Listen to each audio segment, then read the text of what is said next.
playing big. We've just been told by the mayor and by Laura about all the issues that as a woman you can go through and not manage to get to where you want to go. So just by a show of hands, can I see any women in here that run their own business? Any women that are working for somebody else? Oh, hello. Any women that are in a position where they make decisions? That should be everyone, because we all have to make decisions in our houses, right? That should be everyone.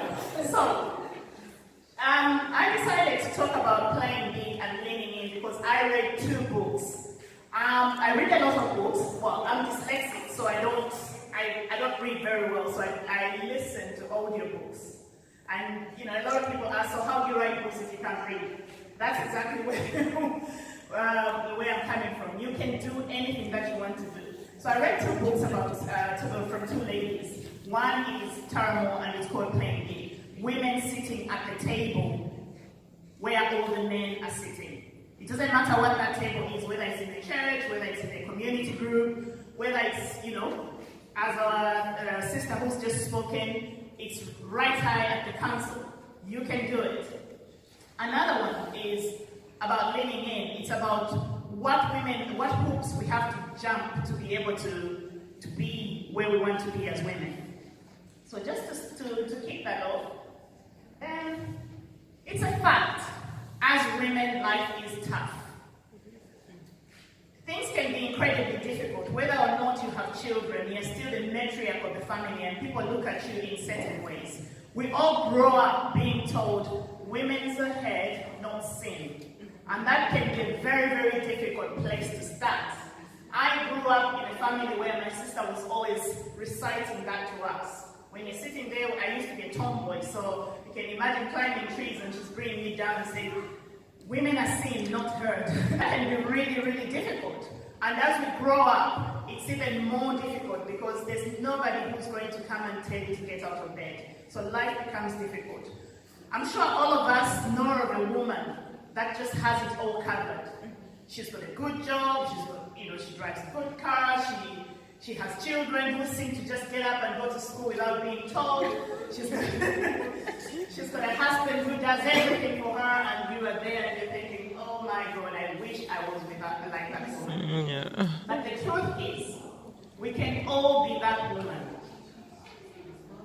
In our own way, we can manage to be that woman. So, the difficult thing is we are waiting, always waiting as women for that right moment to come. So we sit and wait. No, I need more qualifications. I need a better job. I need my children to grow up. I need. And a lot of us are in that trap of the I need. And that's why I thought, if we listen to that, and motivation, we're always being told about motivation. I have an issue with being called a motivational speaker because what I do is really not to motivate people, but to empower people. I believe motivation is internal. You can only self-motivate. Nobody can motivate you to do something. But somebody who you see a Laura, you see somebody else, you see this person, they can inspire you by what they've done for you to move forward. So I've got a little clip to play for you.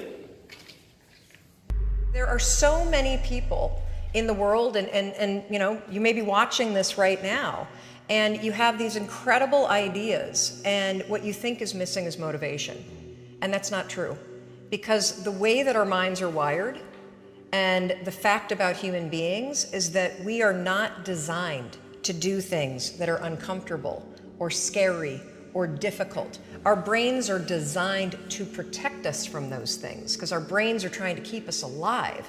And in order to change, in order to build a business, in order to be the best parent, the best spouse, to do all those things that you know you want to do with your life, with your work, with your dreams, you're going to have to do things that are difficult, uncertain, or scary, which sets up this problem for all of us. Our minds are designed to stop you at all costs from doing anything that might hurt you. And the way that this all happens is it all starts with something super subtle that none of us ever catch. And that is with this habit that all of us have that nobody's talking about. We all have a habit of hesitating. You have this incredible idea, and instead of just, saying it, you stop and you hesitate. It's risk. Why? To pull you away from something that it perceives to be a problem. And so you can truly trace every single problem or complaint in your life to silence and hesitation. Hesitation is one of the reasons why we are not moving to the things that we want to do. How many people do you know in our lives who have a half-written book? How many people are waiting to register on that course so that they can build the thing that they want to do? How many people wake up every morning and thinking, tomorrow will be the next day that I'll start exercising? Let me just have it, hitting the snooze button. When it's time to wake up, I'll wake up at 5 a.m. tomorrow, and then 5, like me this morning, you press the snooze button, and it's like 6:30, and you're thinking, oh my God, I have to go. Because we always think there's somebody who has it better than us. But the truth is, a lot of us women, the issues are similar. It's just the response that we have from them. If you want to move forward, no one wants to move forward on their own. As Proverbs 28 says, plans are established by seeking advice. I love that quote. Plans are established by seeking advice. Because no man is an island. Yes? We all need some person that will be there for us. So are you leaning in? Are you asking for help? If you want to play big, some people have to get you to help you to get to where you want to go. You can start on your own, and by all means, start on your own, because your idea is important. You can craft it better than anybody else. And if you wait for somebody else to tell you how your plan should go, you will be waiting on their plan, and then you will end up being frustrated. So I'll tell you a bit of a story about me. So I come from Zambia, and I was born in a family of 10, and I was number 10. I am the only one who ended up going to university and getting a master's degree in leadership of management. But life didn't start off that way, because at 18, I was pregnant. I became a teenage mom. And my aunties were there telling me, that's it, you have ruined your life. I used to live in the slums where we didn't have electricity, and they were pointing at me saying, that's the place where you will be for the rest of your life because of what you've done, because you're not going to university. Years later, I ended up doing night school. I finished my night school. I started working in the bank, worked there for a couple of years, moved out, went into a small organization, started working for the London School of Hygiene and Tropical Medicine based in Zambia. But while I was there, I got a chance to come to the UK, to go to the UK. And fast forward years from there, I ran a charity for 10 years, helping other ethnic minority people to settle in the UK. So I did my parts on that one. But I also worked in the health service. And in the health service, I went as high as assistant director in community services commissioning. So giving money, millions of money to the hospitals to run their services. But what comes with that as a black woman, as an ethnic minority woman, is a lot of bullying, a lot of, it was good, the money was good, the pension was there, but the problems that came with that were the fact that I had to dread going to work every day. So then I needed to come up with a plan real quick, otherwise I was going to go down with depression. So I decided to leave that and start consulting. So now, when I go into the hospitals, I go to tell them what to do, as opposed to me being the employee in there. So sometimes when things are not working right in your life, you can move the needle. Look around you and just don't stay where you are. Look at ways that you can move the needle, and you can, if it's not easy, I'm not saying it will be easy, but you can move the needle to go to where you want to go to your next step. So in terms of, doing what we do, moving the needle, what stops most of us women is that thing, Fear of rejection. You stay in your job, you stay in the same position because you are afraid that if you move, if you try, somebody will say no. And when somebody says no, that can be really disheartening, right? So you stay there and you struggle, or you get a lot of no's. Here's my advice to you. Get rejected and fail more because you have a higher chance. Think of a child. We all see children growing up, including ourselves. A child is born and then they start crawling, then they start walking. How many times do they fall before they actually start walking? My youngest child, who's 4 years old now, we used to laugh at her because when she started talking, she would say the same sentence over and over and over until she says it correctly.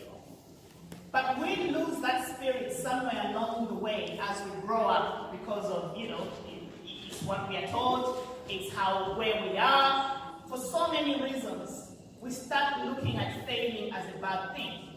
Because failing, that thing that won't hurt you, it will just make you stronger, right? So what if you had 10 applications that you put in?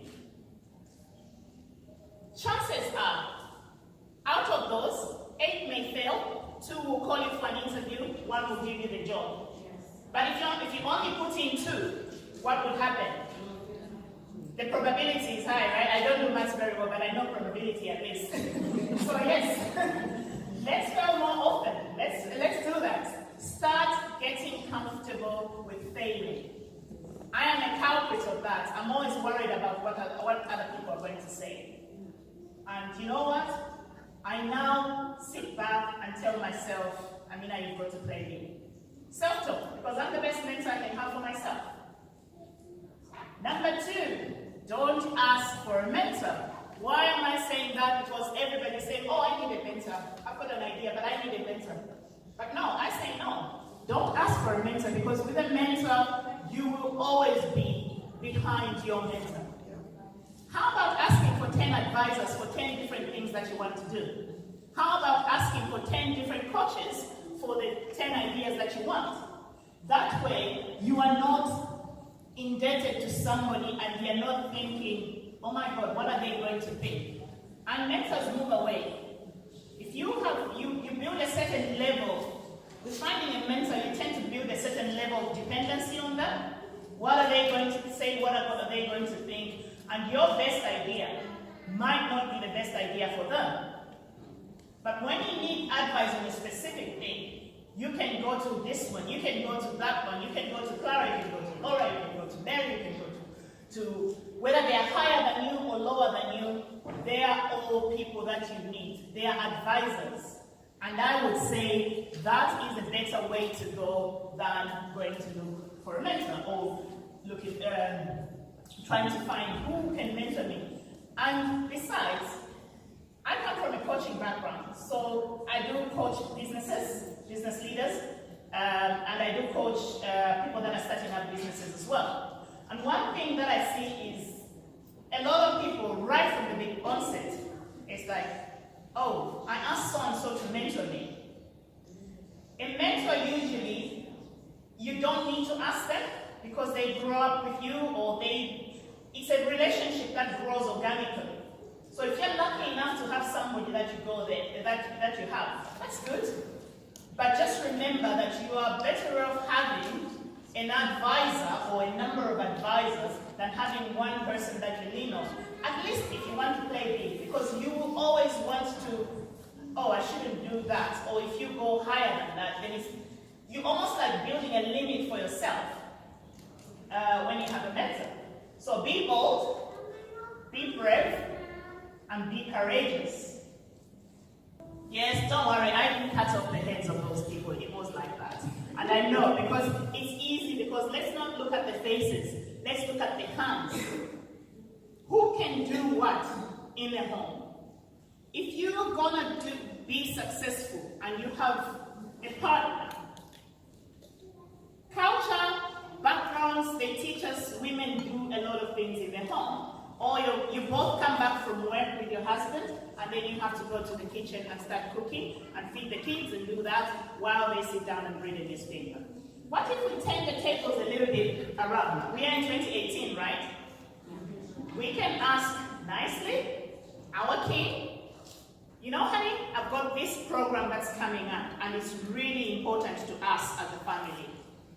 How about in the next 6 months, we share half and half in doing stuff? Or if they can take it all, let them take it all so that you can be able to go on and do that thing that you need to do. After all, your success as a woman is the success of the whole family, right? And in addition to that, thank you.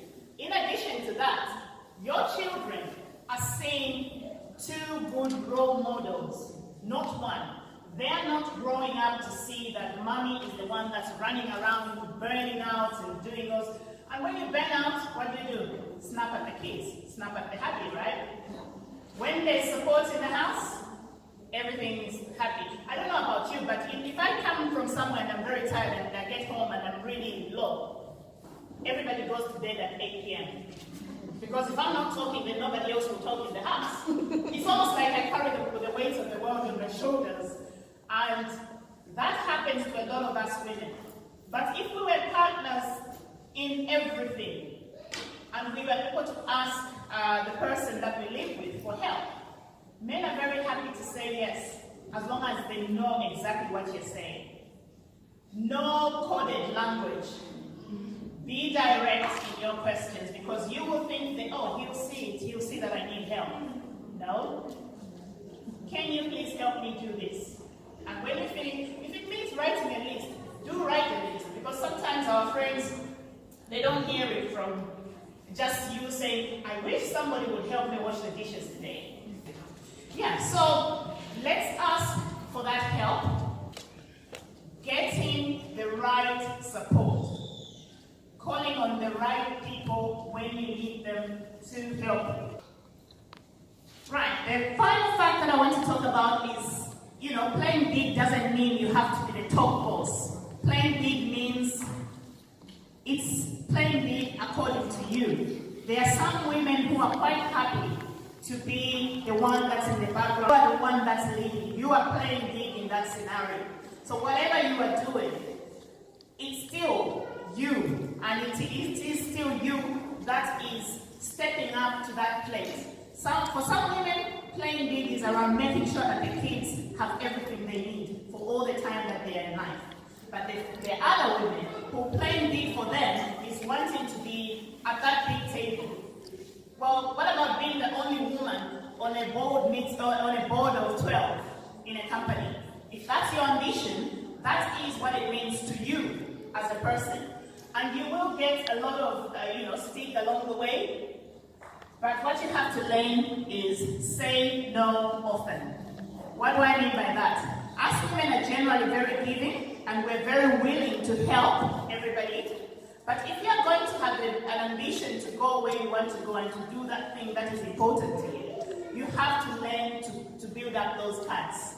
Little bit of those. Learn to say no. If it's not the right thing for you at the right time that somebody has brought its shiny yes, ask yourself, where is this going to take me and my family?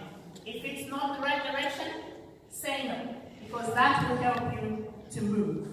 Celebrate the small wins. I've known of a lot of women who've told me, I'm working with one woman right now, I was talking to her about her chapter on Thursday, and I found that she's been blogging since 2014. Those of you that know what blogging is, it's just writing your stories on the internet.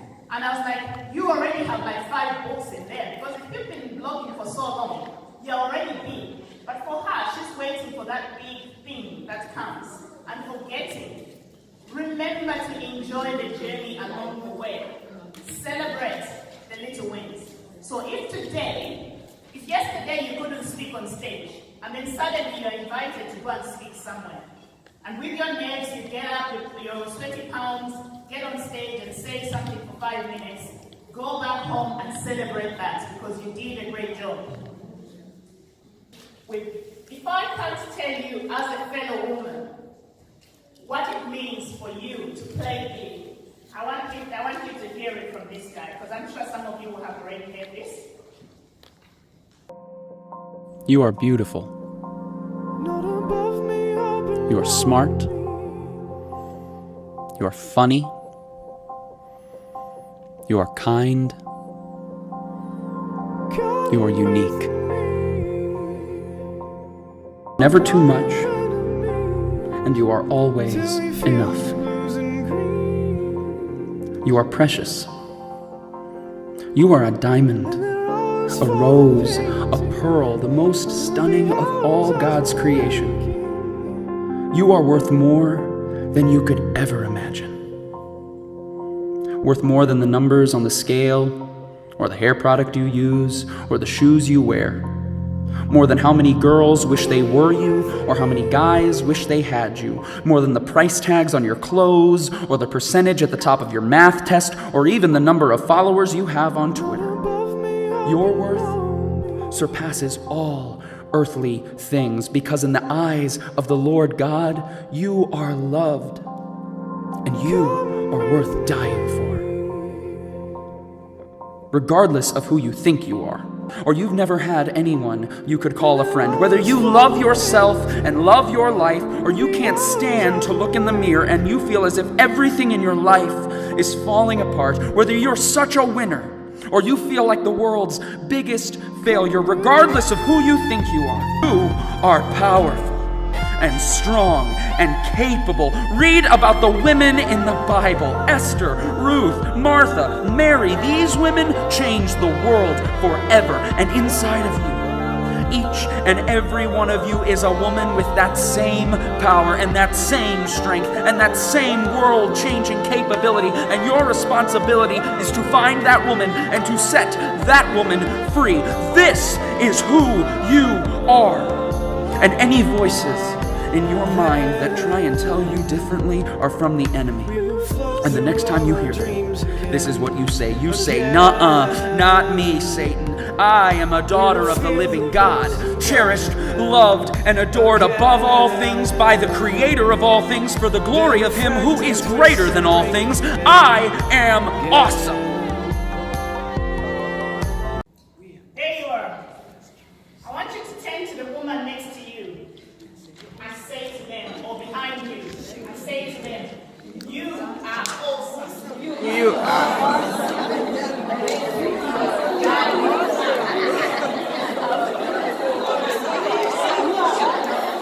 You are awesome too. You are all powerful. You are all awesome.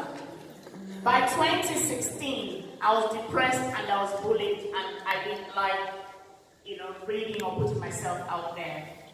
And my life changed. I started writing to beat my dyslexia. That was 2009, when some of the women that are in this book I was that woman that was very scared of writing, and somebody gave me that hand up. And that was my first book launch, when I co-authored a book with Linda Ellis Eastman. That was in Louisville, Kentucky. From then on, I have done 12 books in my company that are public, and then I also went